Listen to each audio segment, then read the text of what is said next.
नमस्कार मित्रों, सक्सेस बारी चैनल पर एक बार पुनः आपका स्वागत है। जी हाँ मित्रों, आज हम लोग जो है टीजीटी पीजीटी, जी हाँ टीजीटी पीजीटी मॉक टेस्ट विषय भूगोल ज्योग्राफी पर चर्चा करने वाले हैं।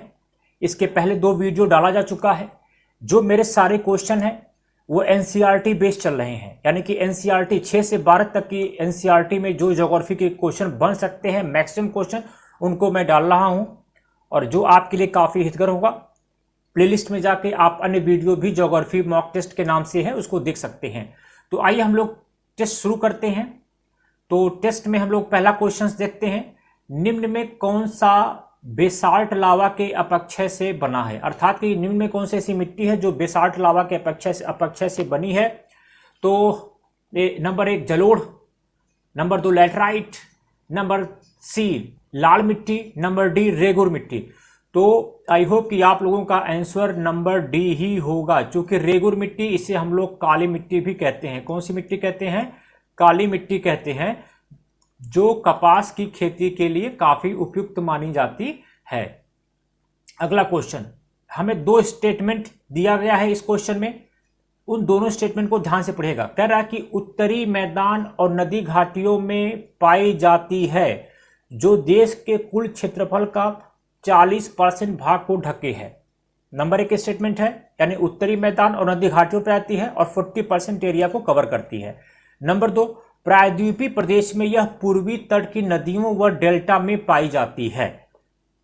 क्वेश्चन क्या है कि निम्न में किस मिट्टी की विशेषता है, अर्थात कि वो क्वेश्चन आपसे ये कह रहा है कि ये जो भारत है इसके पूर्वी तट पर पाई जाती है, जो 40% भाग को कवर करती है, और जो प्रायद्वीपीय भारत है उसके यहाँ जो डेल्टा वगैरह बनते हैं उनमें पाई जाती है। निम्न में ये किस मिट्टी की विशेषता है? तो जलोढ़ मिट्टी, लैटराइट मिट्टी, लाल मिट्टी, रेगुर मिट्टी। तो याद रखिएगा, जो 40% भाग है और उत्तरी मैदान और नदी घाटियों में पाई जाती है, यह स्टेटमेंट जलोढ़ मिट्टी के लिए, अर्थात कि ऑप्शन ए के लिए एकदम परफेक्ट बैठता है। आई होप कि आप लोगों की तैयारी अच्छी चल रही होगी, आप लोग भी यही क्वेश्चन आंसर मारते अगर।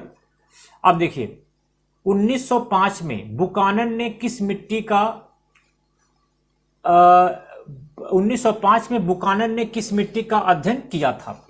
तो ए काली मिट्टी, लाल मिट्टी, सी लैटराइट मिट्टी, इनमें से कोई नहीं।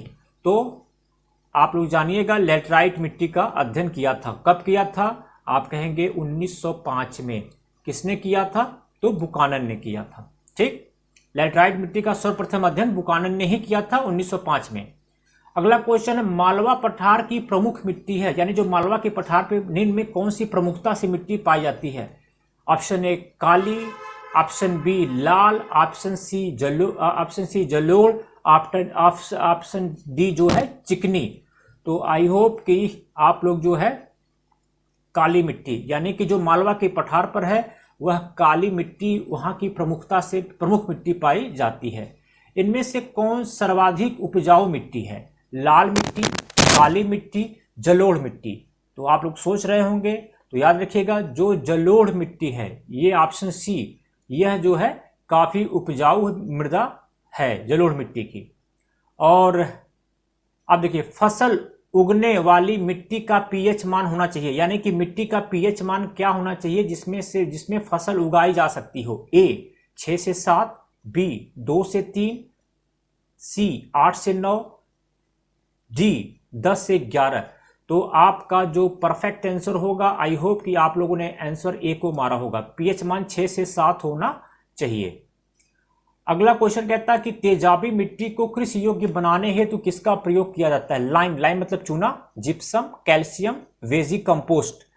तो आप लोग जल्दी से बताइए क्या हो सकता है। तो आपका आंसर जो होना चाहिए लाइम। लाइम, तेजाबी मिट्टी को हम लोग जो है कृषि योग्य बनाने के लिए लाइम का प्रयोग करते हैं। अब कह रहा है कि सर्वाधिक क्षारीय जो मिट्टी है, याद रखिएगा, मिट्टी में आप क्वेश्चन में 2 फंस जाएंगे। एक बार एक जगह क्षारीय पूछेगा और एक जगह लवणी पूछेगा। तो इन पे आपको ध्यान रखना कि उसने रियल में पूछा क्या है। रियल में आपसे क्या पूछा है? क्षारीय पूछा है। तो कहा कि क्षारीय मृदा सर्वाधिक कहां पाई जाती है? Option A Gujarat, option B Haryana, option C Punjab, option D Uttar Pradesh. तो आई होप कि आपका आंसर उत्तर प्रदेश ही होगा और ऑप्शन डी जो है यह क्या है, सही है, जो गुजरात में है। आगे देखते हैं क्वेश्चन। सर्वाधिक लवणी मृदा पाई जाती है, जो कहता है कि सर्वाधिक लवणी मृदा कहाँ पाई जाती है, तो आपका आंसर है ऑप्शन है ए उत्तर प्रदेश, बी महाराष्ट्र, सी गोवा, डी गुजरात। तो आई होप कि आप जो है आपका आंसर होगा गुजरात, यानी कि सर्वाधिक जो लवणी मृदा है वह कहाँ पाई जाएगी, गुजरात में, और सर्वाधिक जो क्षारीय मृदा है वह पाई जाएगी यूपी में। इसका आप लोग थोड़ा सा डिफरेंस रखेंगे, अंतर समझेंगे। कह रहा कि किस मृदा प्रारूप का लोहे के अतिरेक होने के कारण मृदा अनुर्वर होती चली जा रही है, यानी कि ऐसी निम्न में से कौन सी मृदा है जिसमें लोहे की मात्रा बढ़ रही है और वह अतिरेक अनुर्वर, यानी कि अनुर्वर मतलब कि बंजर होती चली जा रही है। तो ए मरुस्थलीय बालू, बी जलोढ़, सी पाटजोलिक, डी लैटराइट। तो आई होप यह क्वेश्चन एक बार आईएएस में भी पूछा जा चुका है। लैटराइट मिट्टी, कौन सी मिट्टी होगी, लैटराइट मिट्टी। यही अनुर्वर होती चली जा रही है क्योंकि इसमें लोहे की मात्रा अतिरिक्त हो रही है, ज़्यादा हो रही है। पश्चिमी राजस्थान की मिट्टी में क्या अधिकतम पाया जाता है, A option aluminium, B calcium, C nitrogen, D phosphorus. तो आपका जो आंसर होगा, क्विक आंसर होना चाहिए कैल्शियम। क्या होना चाहिए, पश्चिमी राजस्थान की मिट्टी में सर्वाधिक क्या है, कैल्शियम है। कह रहा है कि निम्न में क्या सही नहीं है, काली मिट्टी को स्थानीय भाषा में रेगुड़ कहते हैं, तो ये भी सही है। काली मिट्टी बेसाल्ट के क्षरण से बनती है, यह भी सही है। काली मिट्टी में आर्द्रता, यहाँ काली होना चाहिए, थोड़ा सा मैं क्षमा चाहता हूँ, आर्द्रता धारण की क्षमता उच्चतम होती है, यह भी सही है। काली मिट्टी हिमालय क्षेत्र में पाई जाती है, यह आंसर गलत है। तो क्या सही नहीं है, ऑप्शन डी आपका सही नहीं है। कह रहा कि मैप जो दिखाई दे रहा है आपको, उसमें से किस मिट्टी का क्षेत्र दिखाई दिया है, यानी कि आपको मैप देखना है। जो काले रंग का डॉट है, ये जो काले रंग का डॉट है, ये जो डॉट दिख रहा है यहाँ से लेके यहाँ से लेके यहाँ से लेके यहाँ तक, तो ये कह रहा कि ये जो डॉट है वो किस प्रकार की मिट्टी का डॉट, जो ब्लैक कलर है दिख रहा है। तो जलोढ़, काली, लाल, इनमें से कोई नहीं। तो आप लोग जानते हैं कि उत्तर भारत की मिट्टियाँ अक्सर जलोढ़ होती हैं, तो आपका आंसर ए क्या होगा, सही होगा, यही आंसर आपका सही होगा, जलोढ़।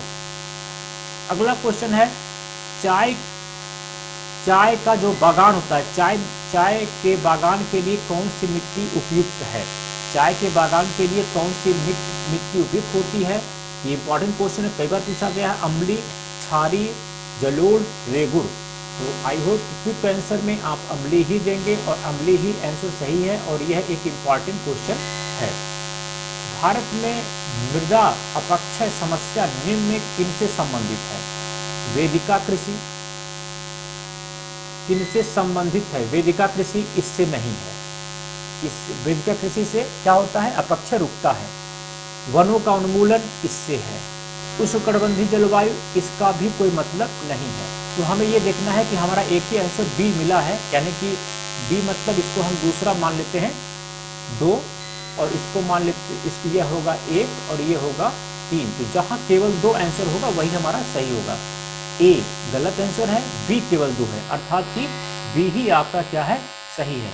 आई होप कि आप लोगों को समझ में आया होगा। अगर समझ में आया तो इसको लाइक करें, सब्सक्राइब करें, शेयर करें। नमस्कार, धन्यवाद।